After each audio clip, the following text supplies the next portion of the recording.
తుఫానుపై CM Chandrababu సమీక్ష కొనసాగుతోంది. రాత్రికి తుఫాను తీరం దాటనుండటంతో అధికారులు అప్రమత్తంగా ఉండాలన్నారు సీఎం. తుఫాను ప్రభావిత ప్రాంతాలకు 5 సభ్యులతో బృందాన్ని పంపాలని సూచించారు. 5803 మండలాలపై మొంతా తుఫాను ప్రభావం ఉంటుందని అధికారులు సీఎం దృష్టికి తెచ్చారు. పంట పొలాలు మునిగిపోకుండా డ్రైన్లు పటిష్టపరచాలని చంద్రబాబు తెలిపారు. రహదారులు, చెరువులు, కాలువలకు గండ్లు పడితే వెంటనే పునరుద్ధరించేలా చర్యలు తీసుకోవాలన్నారు సీఎం. తుఫాను నష్టంపై అంచనా వేగంగా రూపొందించి సాయం అందేలా కార్యాచరణ చేపట్టాలని ఆదేశించారు. ఈ సమీక్షకు సంబంధించి మరింత సమాచారం మా ప్రతినిధి రవిచంద్ అందిస్తారు. రవిచంద్, ఏదైతే ఉదయం 10 గంటల నుంచి కూడా ముఖ్యమంత్రి చంద్రబాబు ఆర్టీజీఎస్ లో కూర్చొని మొత్తం కూడా తుఫానుకు సంబంధించిన సమీక్ష నిర్వహిస్తూ ఉన్నారు. కింది స్థాయి వచ్చిన సమాచారాన్ని కూడా తీసుకుని అధికారులకు చేరవేస్తూ ఉన్నారు. మొత్తం ఆర్టీజీఎస్ రియల్ టైం గవర్నెన్స్ లో నారా లోకేష్, అదేవిధంగా హోంమంత్రి అనితతో ఆయన కలిసి సమీక్ష నిర్వహిస్తున్నారు. గంటకి అప్డేట్స్ తెలుసుకుంటూ ఉన్నారు. ఎందుకంటే చాలా కీలక సమయం ఇది. మొత్తం కూడా తుఫాన్ అంతా కూడా గ్రౌండ్ కు వస్తున్న పరిస్థితి కనిపిస్తుంది. మరికొద్ది గంటల్లోనే తీరాన్ని దాటబోతుంది. ఈ నేపథ్యంలో ప్రభుత్వం మరింత అప్రమత్తంగా ఉందని చెప్పుకోవచ్చు. ఇప్పటికే గత 4 రోజుల నుంచి కూడా ప్రభుత్వం అన్ని చర్యలు తీసుకుంటుంది. తుఫాన్ ఏ విధమైన ఇబ్బంది లేకుండా, ప్రాణ నష్టం జరగకుండా ముందుగా ఒక ప్రణాళిక ప్రకారం ప్రభుత్వం ముందుకు పోతుంది. అందుకే కింది స్థాయిలో మరిన్ని జాగ్రత్త చర్యలు అయితే తీసుకుంటుంది. ఎందుకంటే మరి కాసేపట్లో తీరాన్ని దాటిన తర్వాత ఒక ప్రళయంలాగా వర్షం రాబోతుంది.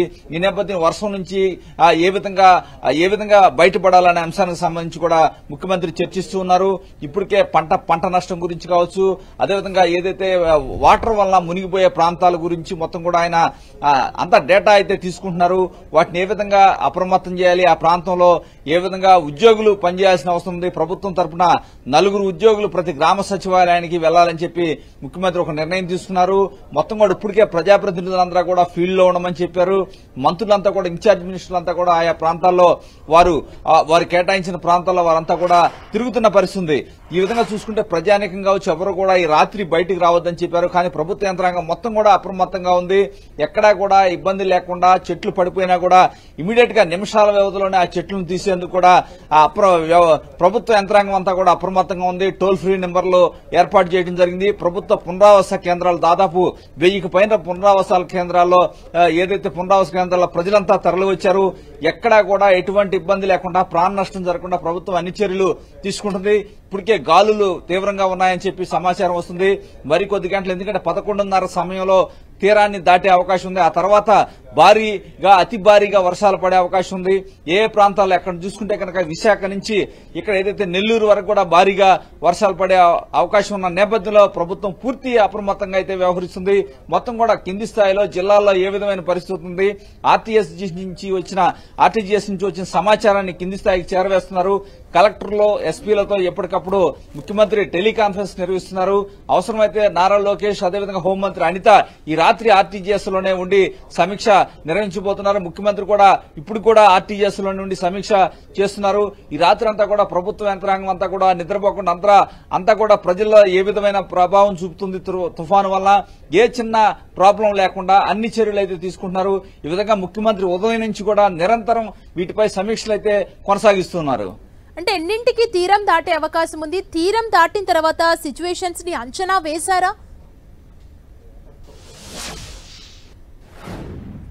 డెఫినెట్ గా తీరం దాటిన తర్వాత ముఖ్యమంత్రి పదే చెప్తున్నారు, తీరం దాటిన తర్వాత ఎఫెక్ట్ వర్షం భారీగా వచ్చే అవకాశం ఉంది. అవసరమైతే రేపు సాయంత్రం వరకు కూడా భారీగా వర్షాలు పడే అవకాశం ఉంది. కాబట్టి ఎట్టి పరిస్థితుల్లో కూడా ప్రభుత్వ యంత్రాంగం అప్రమత్తం కావాలని చెప్తున్నారు.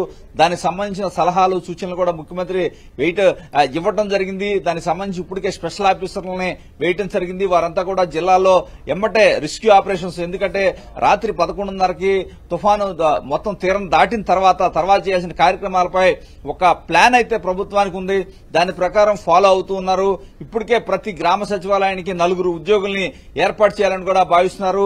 ముఖ్యంగా రైతాంగానికి నష్టం జరగకుండా ఏదైతే కట్టలో ఎక్కడైనా పటిష్టంగా ఉన్నాయా, పంట నష్టం ఏ విధంగా జరిగింది, ఆర్టీజీఎస్ వారికి ప్రత్యేకంగా సూచించారు. ఏదైతే పంట నష్టానికి సంబంధించిన డేటాను ఇమీడియట్ గా కలెక్ట్ చేయమని కూడా చెప్పడం జరిగింది. మరోవైపు కేంద్రం కూడా పూర్తిగా ఆంధ్రప్రదేశ్ ప్రభుత్వానికి అండదండలు అందిస్తుంది. నిన్ననే ప్రధానమంత్రి కూడా మాట్లాడడం జరిగింది. నారా లోకేష్ ఎప్పుడెప్పుడు ఎప్పటికప్పుడు సమాచారాన్ని కేంద్రానికి చేరవేస్తున్నారు. కేంద్రానికి చేరవేసి వారి సలహాలు సూచనలు కూడా తీసుకుంటున్నారు. ఏదైనా అవసరం అయితే కనుక రేపు కేంద్రం ఏ విధమైన సహకారమైనా అందించడానికి సిద్ధంగా ఉంది.